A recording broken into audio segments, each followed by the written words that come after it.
Welcome to Life Recovery Today with Stephen Arterburn. In the next half hour, you'll obtain insights and tools to transform your life using the biblical principles found in the 12-step program. We believe everyone can benefit from a life recovery experience because we all have struggles in life.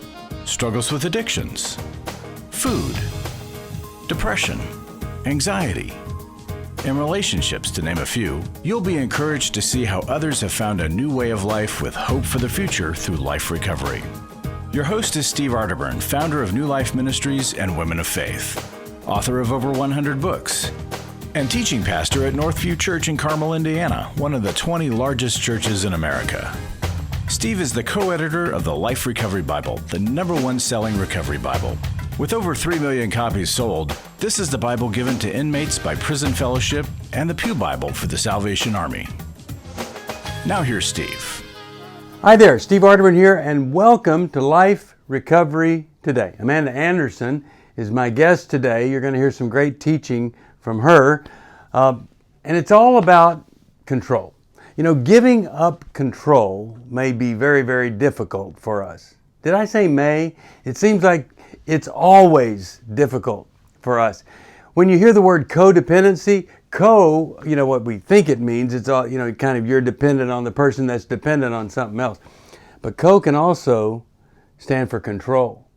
That, let's say a person is addicted to alcohol, but this other person, the codependent, is dependent on being in control or trying to be in control. When we get ready for God to remove every shortcoming that we have, we still often will want to be in control, or we'll want to control what He's doing or how He's doing it, because, well, we're just so used to calling the shots. And many times we'll ask God to help us do things on our terms. But I have to tell you, a lot of people never ever surrender because of this word control. They just can't imagine life without them being the one that's in total control. Now, we may demand that changes happen on our timetable, of course, and if they do, then we say, well, in that way, we could maybe give some things up. But God needs us to be dependent on Him. He doesn't work that way. And no matter how much we think we can manipulate God, God will not be manipulated. You know what God responds to? God responds to humility. That's why humility, it's such an important part of step number 7. Step 7 says, we humbly ask God to remove our shortcomings. Now, we've spent a whole step getting ready for God to remove those shortcomings. But when we put our life in God's hands, when we finally let go of us controlling, we reshape ourselves or allow Him to reshape us as He sees fit. It's our humility that allows us to accept the fact that God is the Creator. Our new life may be similar to the one we left behind, entirely different, but God is the master craftsman. And whatever He does, we can trust that He will recreate our life beautifully once we get out of the way and let go. Well, Amanda Anderson, she knows all about how God works in recovery. And she's been part of our life recovery workshops there in Southern California for years. She's the author of a book with a great title, All My Friends Have Issues. And she's a great speaker. And I want to start today by having you listen to what Amanda says about the origins of codependency. I've heard her speak, and I really think that many of you will resonate with her. She's very bright. She's an excellent author and speaker.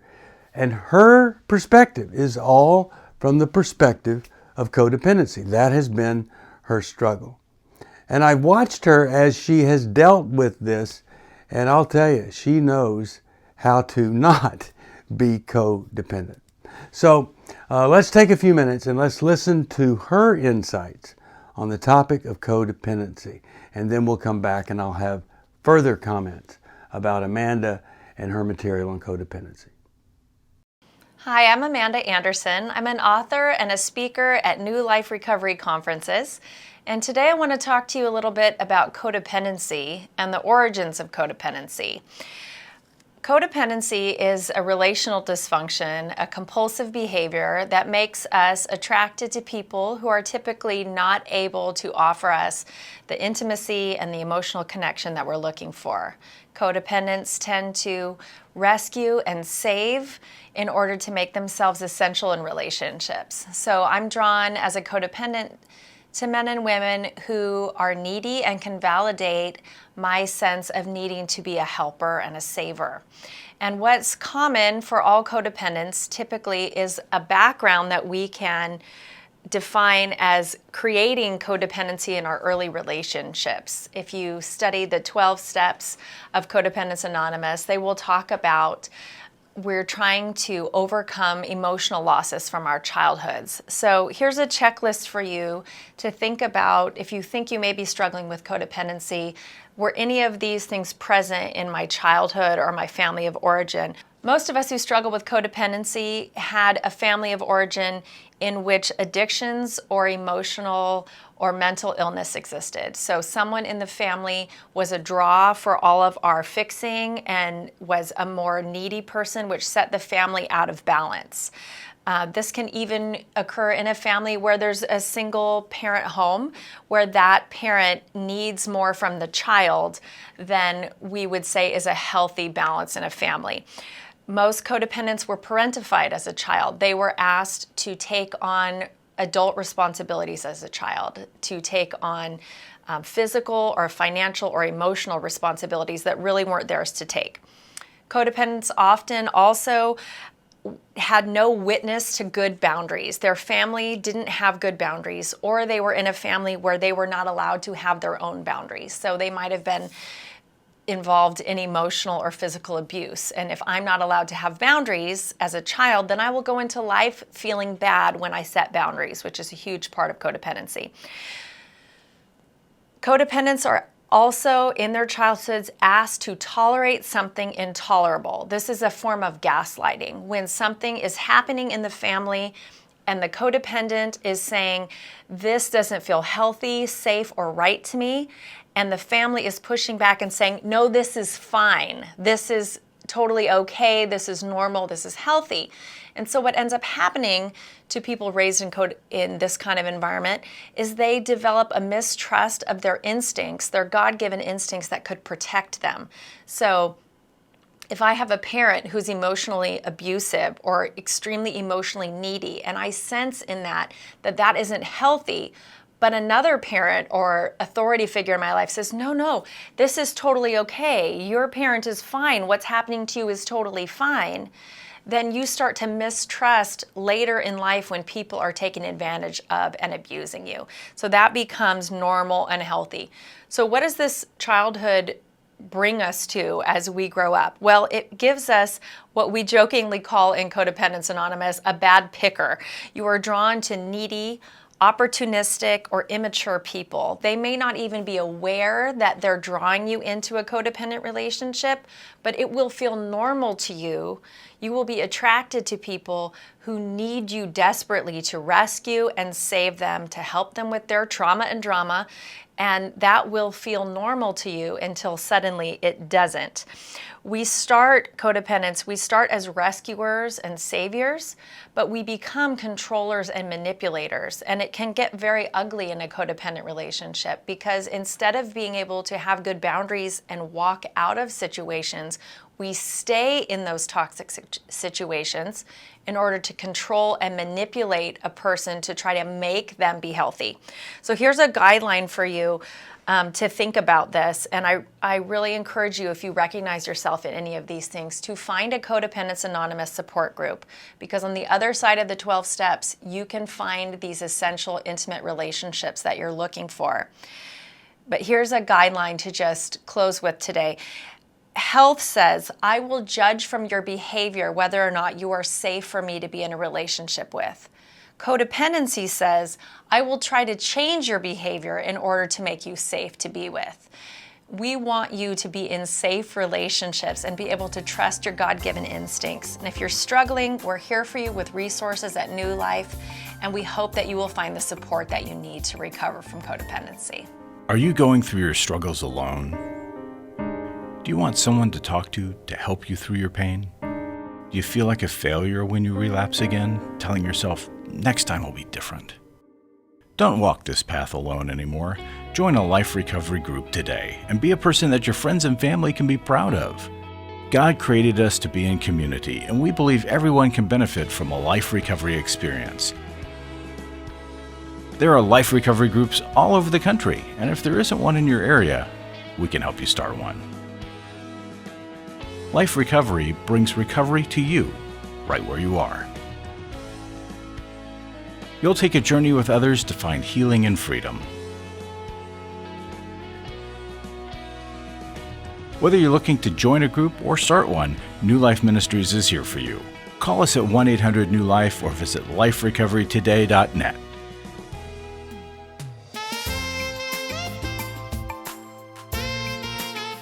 Welcome back. Well, she is just a wonderful communicator, and what a great, sweet spirit she has. But what she shared about those origins of codependency, those are insights we all need, because you need to recognize some of those signs of codependency in your own life if you're ever going to do anything about it. So I hope you'll take her advice and get some help if you see it in you, or maybe one of your friends. You need to reach out to them and help them. But Amanda's living proof that you don't have to stay stuck. Change isn't easy, but remember, it's possible. Now, let's hear her talk about fighting for your recovery. Today I want to talk to you about taking a fighting stance in your recovery. So a few years ago, I went to a self-defense class, and please understand when I'm done talking, you are not qualified to defend yourself physically. This is just a metaphor. But I went to a female self-defense class, and in it, the instructor taught us something that to me really applied to recovery.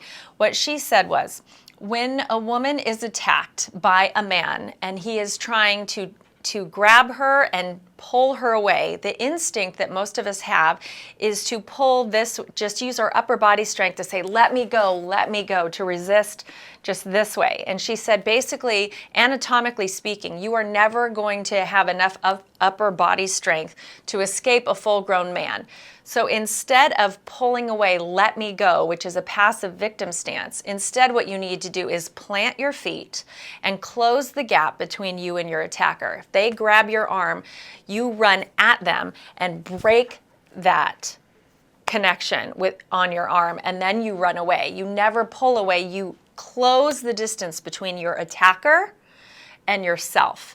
Now, this is a great spiritual model. If we look in Scripture, God never tells us to run away from the devil. Instead, what he says is resist him and he will flee from you. We need to understand that because of the grace of God and the power of God, when we enter a season of recovery, we can take a conqueror stance and face down our addictions. It's very complicated to understand because step one is a step of surrender. So the idea in 12-step recovery is not that I have to do this myself. However, we do not want to look at something as serious as chemical addiction or relational addiction and believe that we can take a victim stance and just kind of sneak away from it. Let me go, let me go.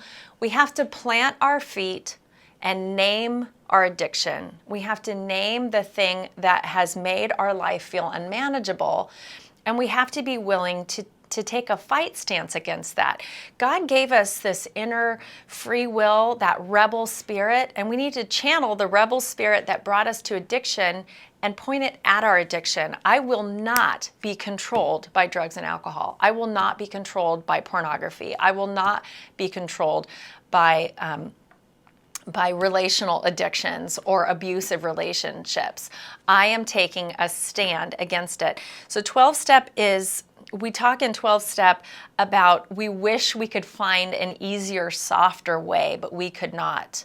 Entering a season of recovery is not easy, and anyone who tells you it is selling you something false. But here's Ephesians 6 talks about the armor of God, and I want to remind you that God calls us to take a warrior stance. So we need to face our addictions. Denial is the enemy of addiction, and believing that we can do it all on our own is the enemy of recovery. We need to take a warrior stance. We need to take a place where we are going to fight for our recovery. Now, here's the thing about fighting for our recovery. It starts with surrender. I recognize in step one, I recognize that my life has become unmanageable. That is a rebel cry that we say, this has to stop. I recognize that my life has become unmanageable. In step two, we come to believe that a power greater than ourselves, our good God, can restore us to sanity, and we plant our feet firmly on the truth that God can restore us to sanity. And in step three, we turn our will and our lives over to the care of God. And I love the word care of God in step three, because what that means is we don't just give ourselves over to a God who doesn't care about us or is just going to manipulate or control us, but we surrender into a God that cares for us and places his protective custody around us. So that's why we can stand strong. When we go into steps 4 and 5, we take a fearless moral inventory. That is fighting language, where we have to write down everything that we see that needs to change in our lives that we hope that God can remove from us. And it is a process. I don't know anyone who did it without fear, but we do it with courage, which is overcoming fear. We write those things down because they're essential. So the final thing I want to talk about in taking a fighting stance against recovery is we have to fight our greatest enemy, and that is denial. We need to fight the urge to cover up the issues that we're facing. In my community of recovering addicts, we talk about how do we define unmanageability. And unmanageability is present whenever I am minimizing or maximizing what's really going on. If I have problems with alcohol, I'm going to minimize to you how much I'm actually drinking. If I have a problem with dysfunctional relationships, I'm going to minimize how often I actually call that person or drive by their house at night to see if they're home. I'm going to start lying about how often I'm doing the thing that is unmanageable in my life. That's a sign of it. So we have to enter into a community fearlessly where we are going to be an open book. We're going to start telling the truth about where we are spending our time, with whom we are spending our time, and what is really going on in our hearts and our minds and our lives. So if you are ready to take these fearless, brave steps toward recovery, we're here for you at New Life with resources and help. And we are excited to see you take that power stance against the enemy of addiction and come out as a conqueror. So now that Amanda has shared about fighting for your recovery, her fighting for her recovery, what are you willing to do for your recovery? And of course, willingness is the key component in recovery. We are willing to surrender, and then we just have to continue to be willing. It's a powerful thing. Finally, I want you to hear her thoughts on you taking a turn in self-care. Because you know what? After you've struggled for so long, been in so much pain, it really is your turn for self-care. And today I want to talk to you about self-care as an essential part of our recovery from any form of addiction or trauma. I'm also someone who suffered from anxiety and depression for about a decade, and I found some of the relief from depression through my recovery from codependency, which was a root cause of the anxiety that I experienced for many, many years. One of the things that people often struggle with when they struggle with depression is the idea that small things cannot solve the large problem of depression. If you are under a sense of grief and being overwhelmed or overwhelmed with addiction, we think that the small habits that are healthy for most people will not solve this huge issue in our soul. But I'm here to encourage you that God gave us a prescription for a healthy mind, a healthy body, and a healthy soul. And they're found in small, simple things that are pointed to us even in creation. So the first thing I want to talk to you about in your recovery is that we need to respect day and night. We need to respect the fact that God created us to manage life in 24-hour increments, that we are meant to sleep when it is dark and be up when it is light. That sounds like a ridiculous and obvious point to make in recovery, but did you know that your brain only makes serotonin while you're sleeping? And serotonin is the brain chemical that's responsible for mood elevation. So if you are not sleeping when you're depressed, it is only going to cause more depression. If you're struggling with addiction and you're not sleeping, then your brain is not being recalibrated to health. The second thing we need to talk about is that we have to get sunlight. It actually provides us with essential nutrients, and it's also a mood elevator. So we need to talk about just getting out in small increments. I'm not talking about going to the beach for hours and hours at a time, but to get sunlight and movement together. Not a CrossFit workout, but just moving, getting out to take walks, to be out in creation. Jesus talked about consider the birds of the air and the lilies of the field. And although that sounds like, how can that possibly cure everything that ails me? Jesus promises that it will. So I want to encourage you to get outside, get some movement, get some light. Then we also need physical touch. Our body releases certain neurochemicals that mood elevate by being cuddled. Scientists call it the cuddle hormone. So we need to ask for hugs. We need to hold hands with loved ones. We need to, even if you have the financial ability to pay for a massage, we need to get back into our bodies and be rooted in our bodies for self-care. And then we also need to talk about media addiction. When we are filling our brains with agitated media, it is really dangerous for our moods and for our health and our spiritual well-being.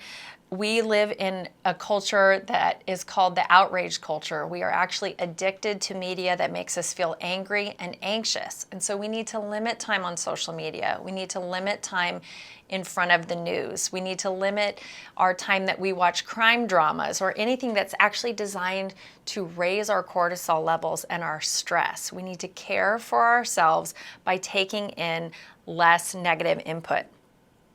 And then self-care, the most important thing about self-care is that we need to develop some good boundaries with people. In our recovery, we need to recalibrate our appetites and our needs, because what we are drawn to sometimes are unhealthy things. We are drawn to stressful situations and stressful people. So we need to start creating boundaries around negative people in our lives, even if those negative people are very close family members and friends. So we need to develop boundaries around our time. We need to spend less time on the phone with people who are pouring negativity out on us or who are always calling for rescue. And we need to invest in relationships and spend time with people that make us feel good about ourselves and the world. So those are all things we can do for ourselves. But the most important thing that I want to leave you with today is part of self-care is recognizing when caring for yourself is not going to be enough. There's a beautiful story in the Gospels where Jesus is speaking to a crowd, and a group of friends climb on top of the roof where Jesus is speaking, dig a hole in the roof, and lower their friend down in front of Jesus so that he can be healed. And I want to tell you, and I did not make up this beautiful phrase, that it is okay when sometimes it is your turn to be lowered down on the mat. There are times that we need rescue and we need to cry out for help. So I encourage you that the final aspect of self-care is asking for care from others. We here at New Life are all about community. We want you to get into a support group. We want you to get into community, and we want you to reach out to us when you need help, because none of us were meant to be in this world alone. We need other human beings to help us, and it is okay if it is your turn to be lowered through the roof. Take that care for yourself, and we're here to help you. Life recovery isn't just about making the courageous choice to give up an addiction or dependency. It's a journey towards health, wholeness, and becoming your very best you. If you need resources to help you in your journey, we can help. There are many life recovery resources that you can do on your own, with a group, or with your church.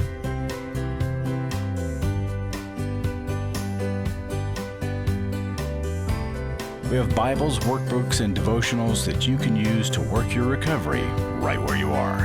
That's the beauty of life recovery.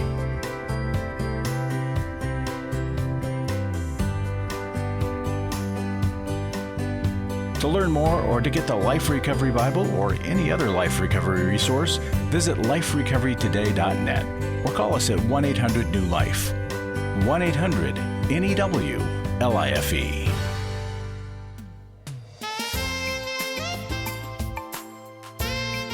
You know, for every one of us, there are some really important moments in life that can change the destiny going forward.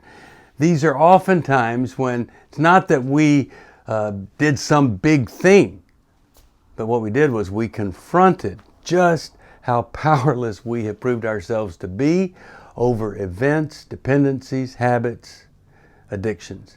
These moments, well, they're either going to destroy us or they're going to set us on a course that's a much, much better direction. You know, the life of Saul, who of course later was known as Paul, Saul of Tarsus, he had, well, it was a big moment.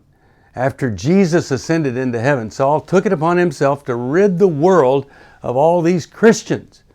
And on the road to Damascus, on that mission to destroy Christianity and anyone believing it, this light from heaven suddenly shone down around him, and he fell to the ground, and he heard a voice saying, "Saul, Saul, why are you persecuting me?"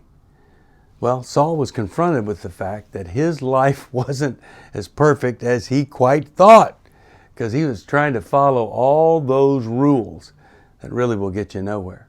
Self-righteousness had been Saul's trademark. But by letting go of his illusions of power, he became one of the most powerful men ever, the Apostle Paul.